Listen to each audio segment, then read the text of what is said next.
Highway का साया। भारत के मध्य प्रदेश और महाराष्ट्र को जोड़ने वाला नेशनल हाईवे 47 दिन में तो वाहनों की आवाजाही से गुलजार रहता था, लेकिन रात ढलते ही ये सुनसान और डरावना हो जाता। कहते हैं इस रास्ते पर कई सड़क हादसे हुए हैं। गांव के लोग मानते थे कि वहां कोई साया है जो रात में ट्रकों को रोक लेता है। इसी हाईवे पर चलने वाला था किशन यादव, 38 साल का एक अनुभवी ट्रक ड्राइवर। किशन का काम था नासिक से भोपाल तक सामान पहुंचाना। ये लगभग 700 किलोमीटर की दूरी थी। उस रात उसे फलों की खेप लेकर चलना था। मालिक ने साफ कह दिया था, किशन, माल सुबह तक पहुंचना चाहिए, चाहे रात भर गाड़ी क्यों न चलानी पड़े। किशन अपने साथ चाय का थर्मस, बीड़ी का बंडल और गुटखा लेकर चला। उसके साथ कोई और नहीं था। आमतौर पर वो अपने साथी ड्राइवर रामलाल के साथ जाता था, लेकिन वो बीमार था। रात के लगभग 10 बजे वो धूलकोट ढाबा पहुंचा।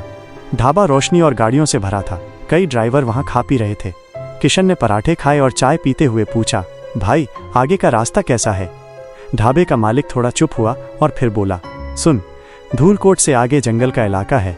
आधी रात के बाद उस हिस्से में गाड़ी धीमी मत करना, वहां हादसे बहुत होते हैं।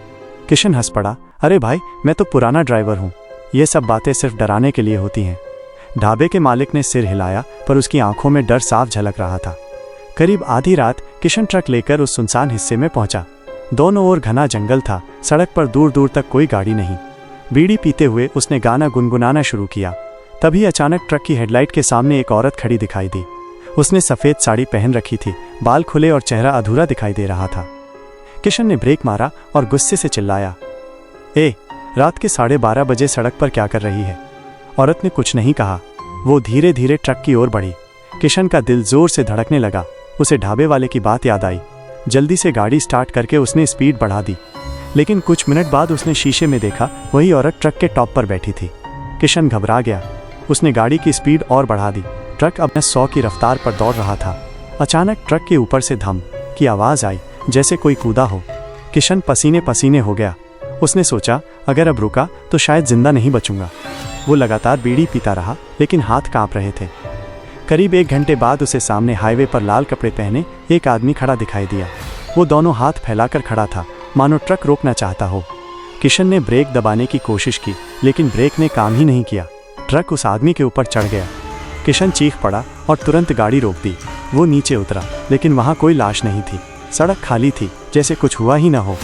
उसी वक्त पीछे से वही औरत की आवाज़ आई, अब तो रुक गया ना। किशन पलटा, लेकिन वहाँ कोई नहीं था। किशन अब समझ गया था कि ये कोई इंसानी खेल नहीं है। उसने सोचा, अगर ढाबा मिल जाए तो वहीं रुकूंगा। करीब 3 बजे उसे एक छोटा सा ढाबा दिखा।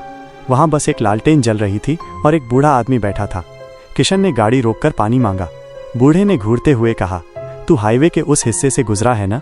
तेरे पीछे वो लोग लगे हुए हैं, अब बचना मुश्किल है। किशन घबराकर बोला, कौन लोग? बूढ़ा धीमी आवाज़ में बोला, वो सब जो यहाँ मारे गए हादसों में। उनकी आत्माएं रास्ता भटकाती हैं। कोई गाड़ी रोकता है, कोई छत पर बैठता है। तू अगर डर गया तो तेरी जान भी चली जाएगी। बूढ़े ने यह भी बताया, तेरा ट्रक पहले एक और ड्राइवर चलाता था, हरीश। 5 साल पहले इसी हाईवे पर उसकी लाश जली हुई हालत में मिली थी। कहते हैं वो औरत जिसे तूने देखा वही हरीश की बीवी थी। उसने आत्महत्या कर ली थी। अब उनकी आत्माएं इसी रास्ते पर भटकती हैं। किशन के होश उड़ गए। उसे याद आया कि उसका ट्रक सेकंड हैंड खरीदा गया था। सुबह होने में अभी 2 घंटे बाकी थे। किशन ने हिम्मत करके गाड़ी स्टार्ट की, लेकिन अब ट्रक अपने आप चलने लगा। स्टीयरिंग कसकर पकड़ने की कोशिश की, पर जैसे किसी और के हाथों में आ गया हो। ट्रक सीधा जंगल के अंदर घुसने लगा। किशन चीख रहा था, मुझे छोड़ दो, मैंने तुम्हारा क्या बिगाड़ा है? अचानक उसने देखा, हरीश और उसकी पत्नी की आत्माएं ठीक सामने खड़ी थीं।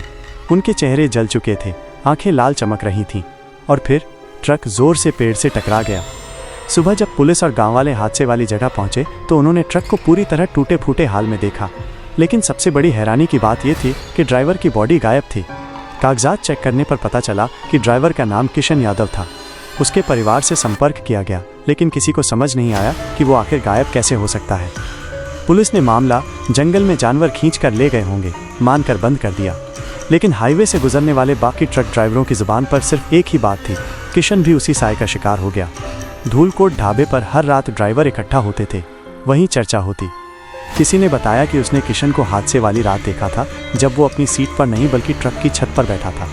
कोई कहता हादसे के बाद भी ट्रक से बीड़ी की गंध आती रहती है। और कुछ लोग तो यहाँ तक बोलते कि रात में गुजरते वक्त हेडलाइट के सामने किशन का साया हाथ हिलाता है, जैसे लिफ्ट मांग रहा हो। ढाबे का मालिक इन सब पर चुप रहता, लेकिन उसकी आंखें बताती कि वो कुछ जानता है पर कहना नहीं चाहता। करीब 2 महीने बाद किशन का बेटा राजू यादव, जो 19 साल का था, ढाबे पर आया।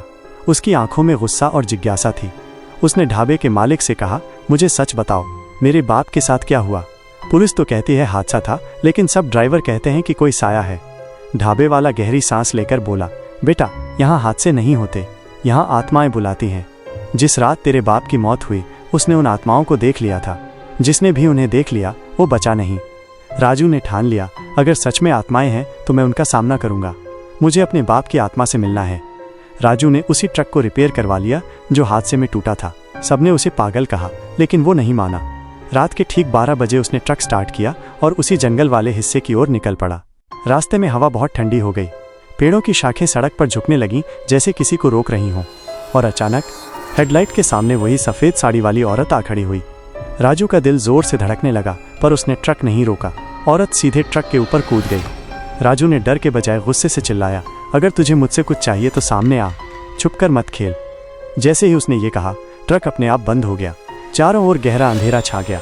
राजू को लगा कि वो किसी दूसरी दुनिया में आ गया है। न कोई गाड़ी, न कोई आवाज़, बस चीखों और रोने की गूंज। अचानक सामने 3 परछाइयाँ बनी। 1 हरीश, पुराना ड्राइवर जिसकी मौत हुई थी। 2 उसकी पत्नी सफ़ेद साड़ी वाली। 3 और किशन यादव, राजू का बाप।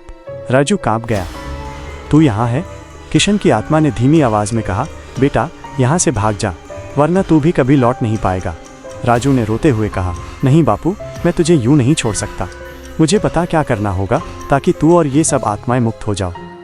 हरीश की आत्मा ने बोला, 5 साल पहले इस हाईवे पर हमें एक ट्रक ने जानबूझकर टक्कर मारी थी। उस हादसे में मैं, मेरी बीवी और कई लोग मारे गए। हमारे शव जलाकर मिट्टी में दबा दिए गए, लेकिन हमारी आत्माएं फंस गईं। जब तक हमारा सच सामने नहीं आता, हम यहाँ भटकते रहेंगे और हर नया ड्राइवर हमें देख लेता है तो उसे भी खींच लेते हैं। राजू समझ गया, तो सच को उजागर करना ही होगा। अचानक सारी आत्माएं जोर से चीखने लगीं। राजू को लगा कि उसकी सांसें बंद हो जाएंगी। ट्रक की खिड़कियां अपने आप खुल बंद होने लगी।